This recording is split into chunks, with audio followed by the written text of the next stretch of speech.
While at her older brother's house, Amara and her children enjoyed life like they had never before. There was plenty to eat and drink, and they never lacked anything. In fact, that same week, Eze took Amara and her children to his house, took them to a big clothing store, and bought them new clothes. Eze also took Amara to a good private hospital, and he registered her for her antenatal. For almost 6 months, Amara and her children lived peacefully in Eze's house, and she never suspected anything about her brother until something happened. A few weeks after Amara moved in, she found out that Eze was dating a beautiful young girl whom he always showered with lots of gifts and money. Even though it felt odd to Amara that Eze could date so fast after his wife's demise, she didn't say anything. Instead, she supported her brother's decision because she was after his happiness.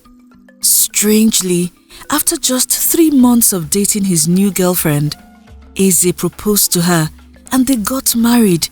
But something very shocking happened. Precisely 3 months after the wedding, Eze's new wife died in a terrible car accident. Unfortunately, while this happened, Eze had traveled to a different state for a business project, and he was forced to come home after the sad news reached him. As expected, after the news of Eze's dead wife got out, some people went to his house to visit him and console him, and as of that time, Amara and her children were still living in Eze's house. This man has lost 2 wives in just 1 year. I think I'm finally believing that his hands are not clean. Maybe he's a ritualist and he's using his wives for money ritual, a woman said in a very low tone. How can you say that? We all know that Eze has multiple businesses. Maybe this was just an accident. I heard his wife was overspeeding when it happened, another woman said in a low tone. Mama Nkechi, why are you always like this? The truth is right in front of you. Open your eyes and see it. The first woman said. Something is not right. Didn't you notice that he became richer after his first wife died? She added. I really hope that you are wrong, Eze is such a nice young man, and I actually like him, the second woman said. While these 2 old women were whispering outside Eze's house on their way out, they had no idea that Amara had overheard them, but because she was in a bad mood, she didn't take them seriously. A few days after the visitors gathered at their house, Amara and Eze traveled to Eze's late wife's village for her burial, and they returned to the city that same week. For a while, things remained pretty quiet, and Amara tried her best to support her brother, who was still mourning his late wife. Amara, I want to thank you so much for being by my side. I don't know what I would have done without you here. Eze thanked Amara one evening after she cleared the dining table. No, brother. I should be thanking you. If you had not taken me from the village, I don't know what those evil witches would have done to me and my children by now, Amara said, and Eze burst into laughter. Leave those ones. They cannot do anything to you, Eze said. Brother, you are only saying that because you don't know what I passed through in their hands, Amara chuckled. Those women were the devil incarnate, she added. That's okay. That reminds me. Have you been going for your regular checkup at the hospital? And I hope you are not stressing yourself out, Eze said. No, brother. I'm not stressing myself at all. You know the only thing I do in this house is to cook for you and the children. The house manager does every other thing, Amara said. That's good. No problem. If you or the children need anything, please do not hesitate to tell me. Everything I have is for you guys. Never forget that. Eze said. There's something I want to discuss with you, Amara said. What's that? Eze asked. It's about what we talked about the other time. I would like to get my own apartment, even if it's a single room, so you can have your own privacy, Amara said. Amara, you really want to spoil this peaceful evening, ba? We discussed this before, and I told you no. Now that my wife has died, do you want me to live alone in this big house? Don't you know that when I see you and the children play around, it reminds me that I'm not alone, Eze said. Biko, do not think of leaving me now. I really need you, he added. But what about your privacy? Amara said. Nay, Biko, forget about privacy. My house is a public space. Leave it like that. I don't want privacy. I love having you and the children here, Eze said. All right, if you say so, we will stay, Amara said. You are funny, oh. Who did you want to leave this big house for? This is also your house. You can live here for as long as you want. Your brother has money now, so you don't have to worry about anything, Eze bragged mildly. Thank you, brother. I am very grateful, Amara said.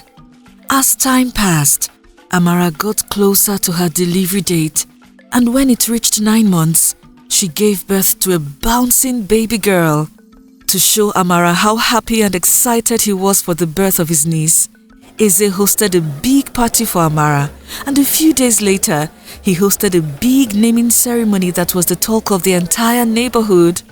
To ensure that Amara would not stress herself too much, Eze also hired a live-in nanny to help her with the baby. Unlike her previous births, Amara really rested and was well taken care of after having her third child. Thanks to Eze, she didn't have to worry about food, the baby things, or her other children. Unfortunately, while Amara was enjoying all the benefits she got from Eze, she had no idea that she would pay a higher price for the little things she received. Roughly 2 months after Amara gave birth, one morning around 2 a.m., Amara's nanny noticed that the baby had a very high fever, and despite trying everything, the fever would not go down. In addition to that, the baby started convulsing and was shaking badly. Afraid that something bad would happen to her child, Amara rushed to call Eze, and without wasting time, they rushed the baby to a hospital nearby.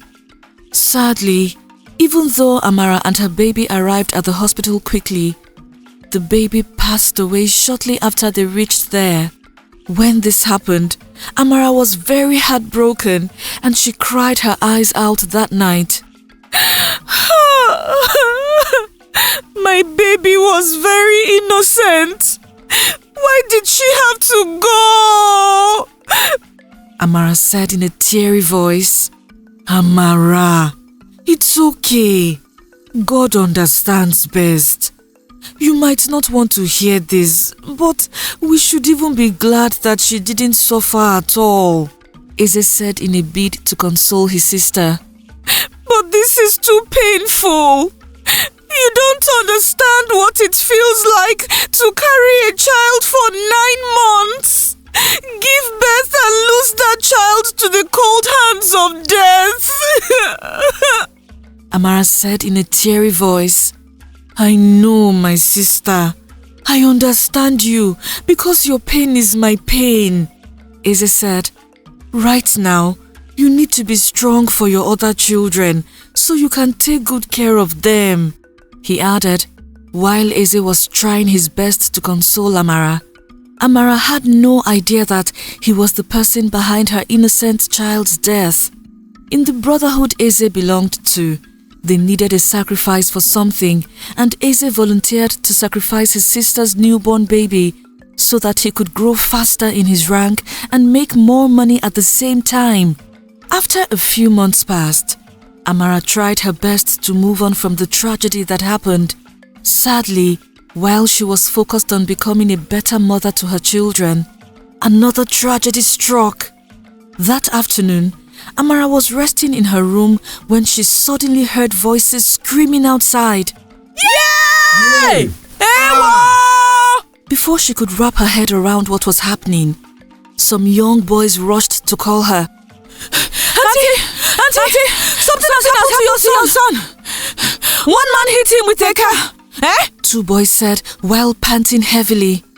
Without even asking what had happened, Amara ran outside Eze's compound to see what the boys were talking about.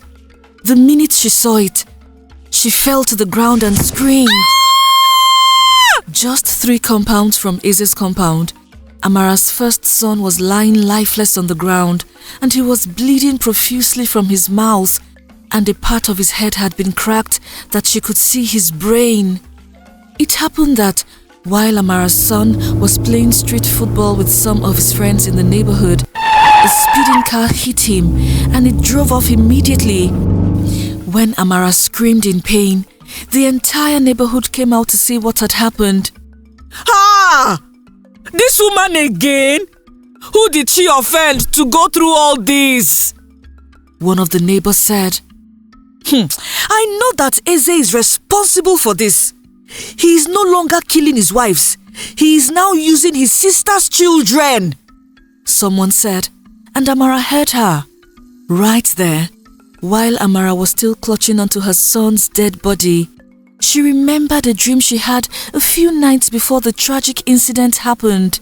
In that dream, Amara saw her brother Eze from a distance, slaughtering what seemed like an animal, but when she walked closer to him, she realized that he was slaughtering her son and not an animal like she thought. When Amara woke up from that dream, she didn't take it seriously. In fact, she believed that she was stressing herself too much and that her mind was making things up. It wasn't until Amara overheard one of her neighbors labeling Eze as a ritualist that she thought about the dream.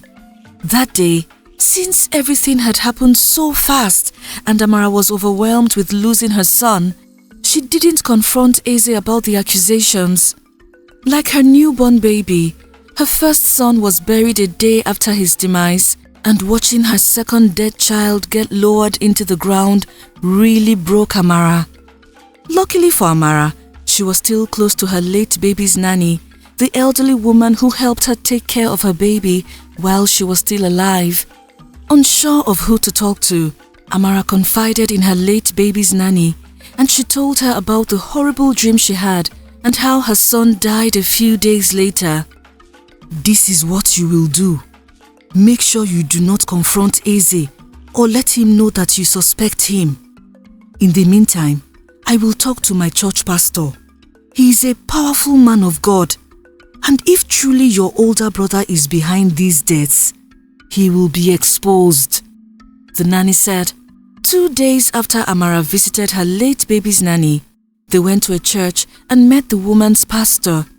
Coincidentally, as soon as the pastor began praying for Amara, he received a revelation from God, and sadly, he confirmed that Eze was behind the untimely demise of his wives and the death of her children. Oh my God! I cannot believe this! Amara said in a teary voice. How could Eze be so evil? I never knew that his hands were not clean. I thought everything he had was from God. She added, I'm sorry you had to go through this, my sister. You should know that not every wealth you see is from God. Most of it is from the devil. The pastor said. What do I do now? I cannot go back to that house. If he knows that I know his secret, he might kill me. Amara said in a teary voice. No, you can't. If you do, you will be endangering your life and that of your child. Also, after you leave his house, you will need to be very prayerful because he will try to attack you spiritually. You need to fast and pray for your child. The pastor said. You can come and live with me for now. My house is big and I live alone. You can stay until you get on your feet, the nanny said. Really? Amara asked in shock.